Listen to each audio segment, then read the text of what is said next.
a long time ago.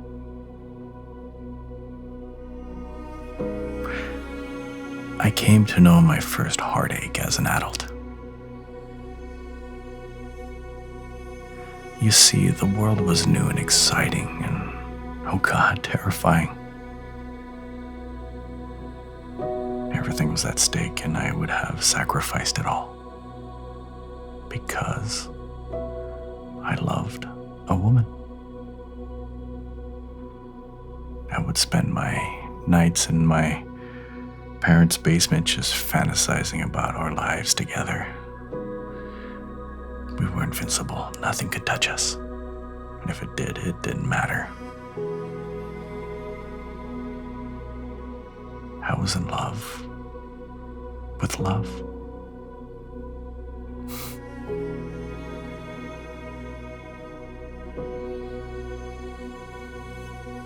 The arrogance of youth, only corrected by the wisdom of age, brought on by the first heartbreak.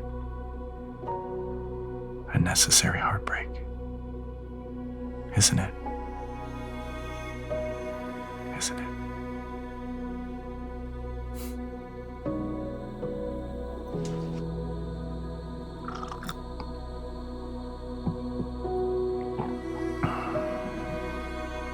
I haven't thought about her in a long time.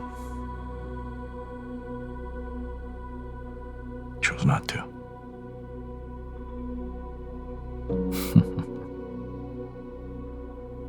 And so it ended, as all things must. Ended in passion, pieces. Unlike the faint whisper of complacency and indifference that I've learned to end my relationships with. I was hurting. Oh God, I was young. And it felt like that hurt would last forever. I needed to get out of my head. I needed to get out of these walls. To set my pain free towards the open sky, where I could breathe.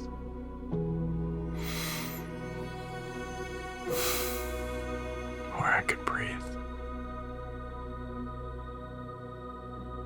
I would walk the streets at night, shedding pieces of my pain, my grief, behind me. Pieces of myself. Pieces of that once romantic teenager. It was a place I would retreat to measure my grief against the entirety of my life. Oh, it seemed so vast. Trying to make sense of my loss,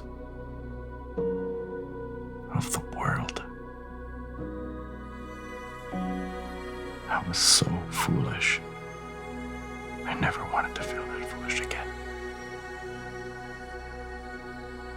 There was this one place I found where I could precariously sit and watch the city moving around me, moving without me, growing, retreating. I would sit and I would be unable to get up.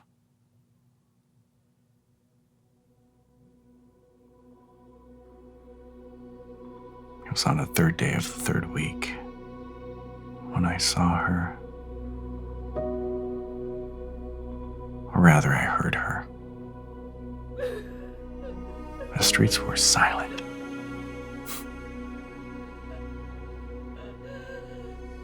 The night air was cold and unforgiving. The wind, promise of autumn was soon approaching. The end of summer.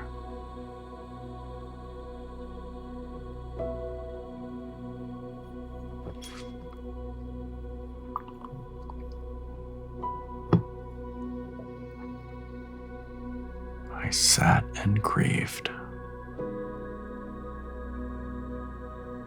I sat and felt sorry for myself.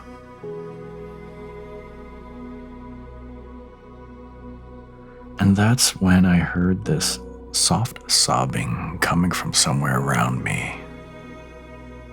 I couldn't tell if it was far or near. I got up and walked towards the sound. And that's when I saw her. This woman was sitting in a small opening between two stores, in front of a door with no particular purpose. Only when looking could I see her. I could barely make her out at first.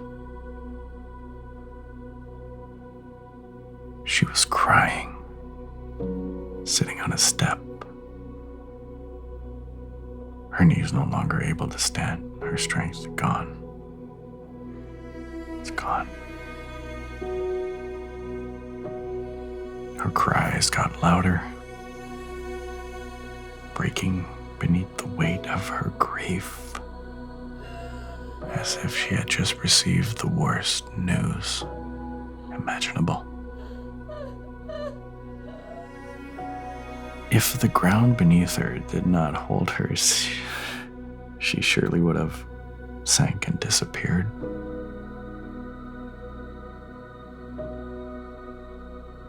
She was too caught up in her grief to look up. She was too caught up in her grief to see me, to see anyone. Her cries echoed through the street. Her pain, oh God, was felt profoundly. I thought about going up to her and saying something, but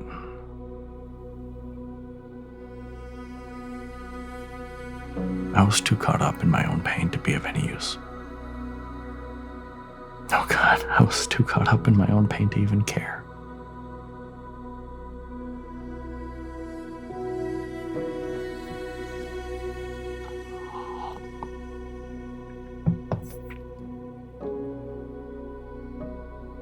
I stood there and watched her, unable to move. I felt a sense of relief. There was comfort in knowing that I was not alone.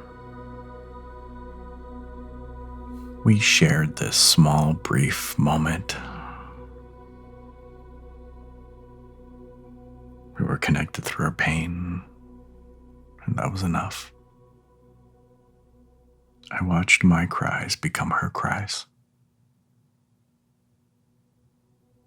My heartache, well,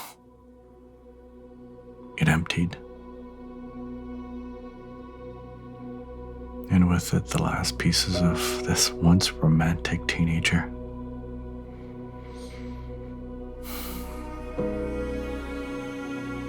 I've since forgotten that boy.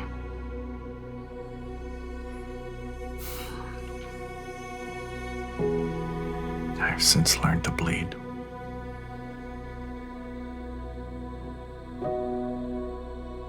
Nothing feels real anymore. That nervous excitement, that willingness to love. Things break, and they sometimes cannot be mended.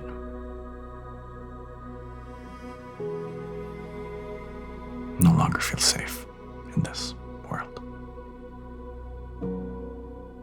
This innocence I once had, believing that things would last forever.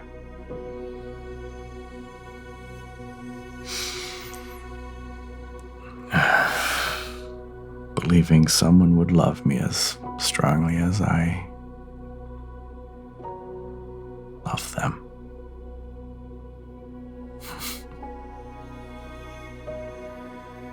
Right. Right?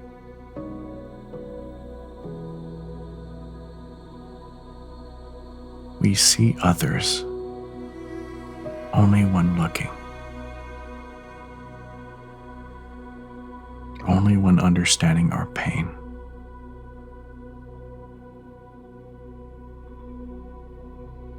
That night, she took my grief. And the cost, well, a sacrifice needed to be made. A compromise. I sometimes wonder what became of her or why she was crying. Wonder if anyone else saw her. If she was real.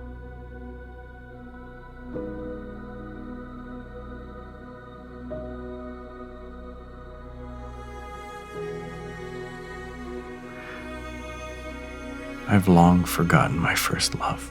And that first deep cut.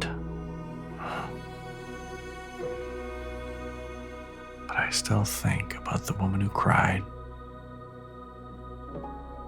Every once in a while. Every once in a while.